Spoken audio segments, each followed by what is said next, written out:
If you were writing the blueprint for the perfect NBA superstar, you wouldn't have picked him. Not at 6 feet, not at 165 pounds soaking wet, not with cornrows, baggy shorts, and diamond earrings that blinded the old school crowd.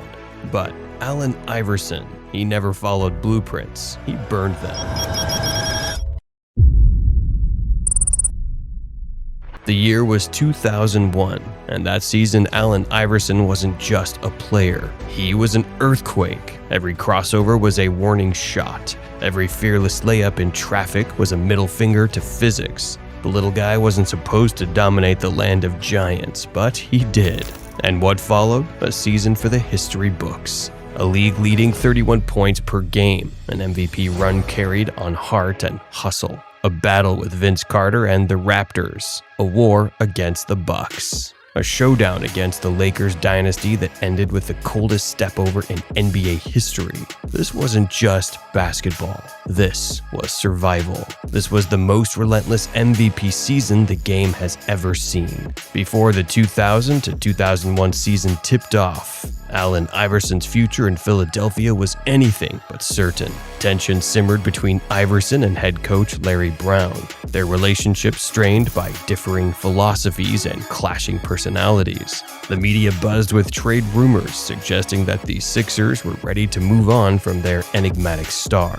One proposed deal would have sent Iverson to the Detroit Pistons in a massive 6-team trade. The move was so close to completion that it seemed inevitable. But in a twist of fate, the trade collapsed when Sixers center Matt Geiger refused to waive a trade kicker in his contract, effectively keeping Iverson in Philadelphia. The near departure ignited a fire within Iverson. With his place on the team reaffirmed, he entered the season with a renewed sense of purpose and determination to prove his worth, not just to the organization, but to the entire league.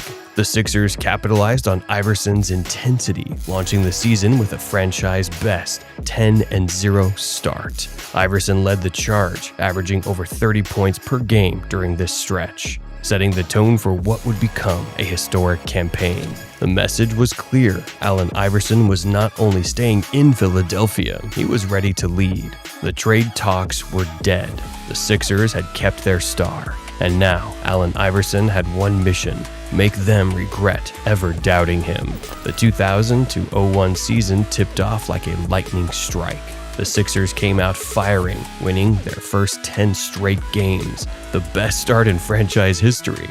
At the center of it all, the smallest guy on the court, playing the biggest. He wasn't just scoring, he was attacking with reckless, beautiful chaos. The crossover was unguardable. The mid-range pull-up was automatic. The rim runs left defenders shaking their heads. Every arena, same story. Iverson walked in and took over. Night after night, Allen Iverson was doing the impossible. By the end of the regular season, 31.1 points per game, leading the league in scoring. He also racked up steals, assists, and highlight plays like nobody else. The doubters, silent. The critics disappeared.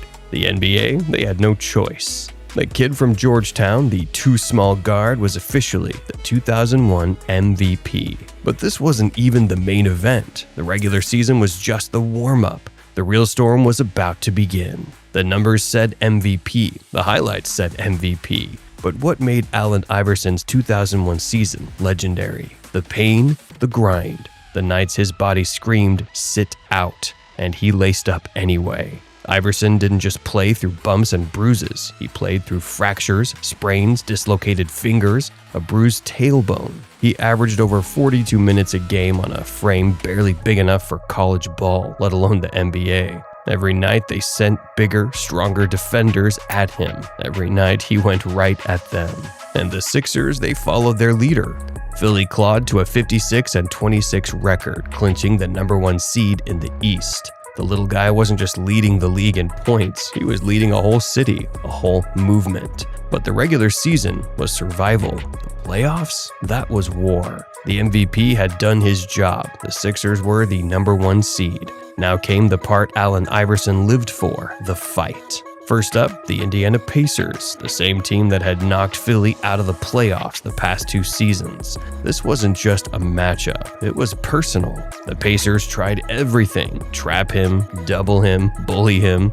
Iverson didn't care. He averaged over 31 points per game in the series and sent Indiana home in just 4 games. First demon exorcised. But next came a showdown for the ages, the Toronto Raptors. Vince Carter versus Allen Iverson, 2 walking human highlight reels, 2 scorers at the peak of their powers, 2 cities holding their breath. Iverson dropped 54 points in Game 2, then 52 in Game 5, both NBA playoff career highs. The series went the full 7 games. In Game 7, Iverson did something most stars wouldn't. He sacrificed his scoring to focus on playmaking and defense. He dished out 16 assists, leading Philly to the narrow win. The Sixers survived, and Allen Iverson had officially dragged them to the Eastern Conference Finals. But waiting for him, the next giant, the Milwaukee Bucks. Ray Allen, Sam Cassell, Glenn Robinson. More firepower, more size, more hate. The prize, a trip to the NBA Finals. The obstacle, the high-powered Milwaukee Bucks. Ray Allen, Glenn Big Dog Robinson, Sam Cassell. They had length, shooting, depth. The Sixers, they had Allen Iverson. But this wasn't the easy kind of series. It was a dogfight. Bucks took Game 2 and Game 3. The critics circled like vultures. Iverson's body was breaking down, bruised tailbone, swollen ankle, sore knee. Most stars would have tapped out. Iverson, he responded the only way he knew how, by going off. In Game 5, he exploded for 38 points, dragging Philly back from the dead. Game 6, Milwaukee punched back. It all came down to Game 7. Winner goes to the finals. Iverson wasn't alone this time. Dikembe Mutombo, Aaron McKie, Eric Snow all stepped up. Iverson still dropped 44 points, adding the exclamation point. The smallest guy on the court had just willed his team past the biggest odds. The Philadelphia 76ers were going to the NBA Finals. And waiting for them, the greatest team of the era. The date, June 6, 2001. The matchup, the Philadelphia 76ers versus the Los Angeles Lakers. Shaquille O'Neal, Kobe Bryant, Phil Jackson. The Lakers had swept everyone to reach the finals. 11-0 in the playoffs, an unstoppable freight train. No one gave Philly a chance, not against this dynasty. Not with Iverson standing just 5'9", not after everything he had already endured. But then, Game 1 happened. Iverson walked into Staples Center like a man possessed, and then he put on a show that no one would ever forget. 48 points, 5 steals, 6 assists. He dropped shot after shot on the world's biggest stage. But the most iconic moment? Overtime, with the Sixers up by 2. Iverson isolates on Tyronn Lue. Crossover, jumper in his face, buckets. This wasn't just a shot, this was defiance. This was Allen Iverson saying, "I don't care who you are, I'm here." The Sixers landed LA their first and only loss of the postseason. The world watched in disbelief. Game 1 wasn't just a win, it was a legacy moment. The underdog had delivered the punch no one saw coming. The Sixers had shocked the world in Game 1, but reality soon hit hard.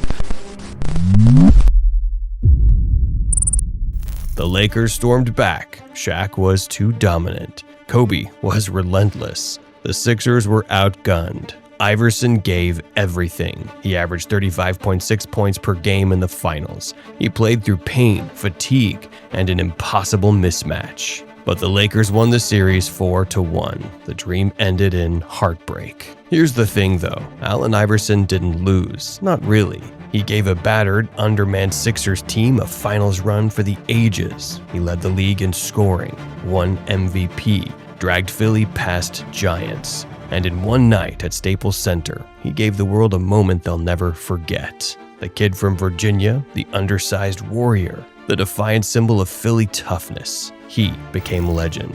Iverson never won a ring, but he never needed one. He changed culture, he inspired a generation. And to this day, ask anyone, no one ever played harder.